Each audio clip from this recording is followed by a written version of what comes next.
نامونه ملګرو جوړ تکړه د غزنی په مرکز کې یو او غزنی کې خو نو رنګارنګ شیان دي او ډیر شیان دي ډیر څه مې ولیدل خو دا د خاورو لوښي زما دپاره جالب دي وینې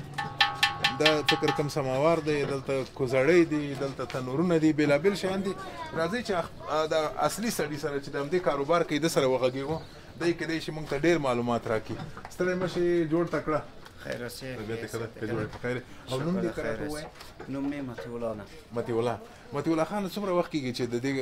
کاروبار کوي د دې شیانو د خټینو لوښو تقریبا انشاءالله یو 10 کاله 20 کاله کېږي دا نو پوره تجربه لري انشاءالله نو راته ووایه د کوم ځای نه راوړئ خپله خو یې نه جوړوئ نه بل څوک یې جوړوي در بالکل دا چې دی موږ کارګر لرو دا کارخانه لري هغه کارخانه هم د لاس کار ده او زیاتر د لوښو چې جوړوي د خپله په غزني کې چې جوړوي بعضې لوښو راځي له دو خوا له او خوا راځي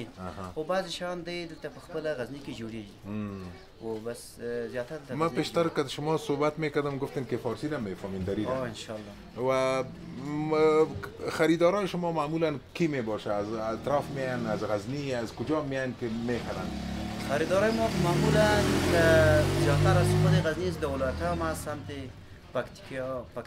پکتیا خوست تا زابل و قندارم بعضی ولایت‌های مثلا کابل و دیگه ولایت‌هایی که از چیزایی هست که چیزای تاریخی خوش میاد حتما انشالله خو این خو از گل ساخته شده ایره که تا خوست میبره نمیشکنه نه خو خصوصیات داره ترتیب داره به دیگه ای اگر در ترتیبش مانده شه او که ما مانیم خواه ایتا 100% اطمینان نداره منتها انشالله با امید خدا میرسه اینمی چیزی که یک چیزی ناقشات اگر از اینجا بکشیم ایده شد منتها دا علمند ما روان کردیم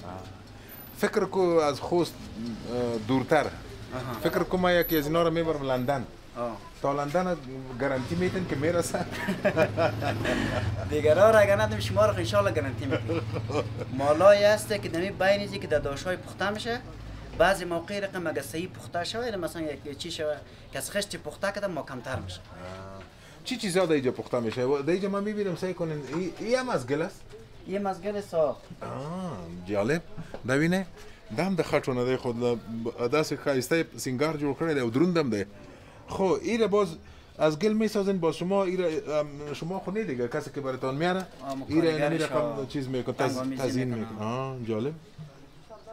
و از یام حتما مردم های شوقی هستن که از یام میگیرن دیگه و این گیلاسش هست این رقم میمانه یا این رقم؟ این رقم اگه بانی هم مشکل نیست این رقم بانی هم مشکل این رقم خوبش هست گیلاس وره و این رقم کلاه وره معلوم میشه وینئ دا زموږ وطنداران داسې تکړه خلک دي هر شي ته یې لاره جوړه کړې ده چې ښکلا جوړه کړي و یوه بله خبره دا څه شی دی دا اوبه پکې اچوي دی یخ دا چې دی اوبه اچول کېږي په ده کې څو خصوصیات دی چې موږ تاسو کمتر پوهیږو که زیاتر پوهیږو او په زه په خپله شخصي طبم کې زه هم سیمستر یم په طبي بخش کې دا خاور دغه لوښه شیان چې دی مثال دغه شیان دا خیر رنګامیزي سوی دی جوړ سوی دی یعنې دغه رقمان شیان چې دی دا مست منګی بر وړی دی دا منګی دی نو اوس دغه شی چې دی دا په ده کې یو خصوصیات دی چې دا اوبه لټر کوي داسې اوبه لټر کوي که څوک معلومات لري خو ښه طریقه که نه لري زه داسې اوبه په دغه خیړې اوبه په ده کې اچوم دا انشاءالله څو وخت داسې اوبه صافېږي د ده له خطره دا خپله میکروب جذبوي دا خصوصیات دا رقم خصوصیات لري دغه واضح و اشکارا ده یعنی که څوک درته څوک وایي چې دا نو دا پټه خبره یا دا دروغه خبر ده دا رښتیا خبره ده د له خطره داسې دی خالیګاه لري داسې له اوبو ډکه کې دغه اوبه له دغه ځای ډېر کم وځي داسې وته هغه میکروب په خپله راځي په دغه ګړۍ کې نښتل کېږي هغه بس اوبه په خپل د په منځ کې لټېل کېږي داسې اوبه سړه ساتي هغه ساتي هغه خو ځان ته خبرې ده خو دغه خصوصیات په دغه داسې دا په خپله اوبه لټر کوي او همین سرد ساتي او گرم ساتي گرم ساتي صحیح دیگه اینا دوستا از کمالای چیزم خبر شدن از چیزای گلی و از تنور گرفته تا چیزای تا قاب و اینا و این دوست ما در اینجا مصروف کار است تشکر موفقیت میخوایم براتون زنده باشین مننه کور ودان خوشحاله اوسئ ژوندی دی زه به یو لوښی وړم لندن پورې ده ویل چې انشاءالله ګارنټي راکوي که په لندن کې مات شو دعوا نه در سره کوم ځکه ډېره لرې لاره ده انشاءالله ما امید لرو چې جوړ شي که مات هم شو د خدای بخوا کوه تا نه پکې رانیسو موږ په خدمت کې بیا راسو ژوندی اوسئ مننه نو یو شی به خوښ کړو زلمیه او د ده نه به یې واخلو لندن ته به یې ویسو ښه بس اوس د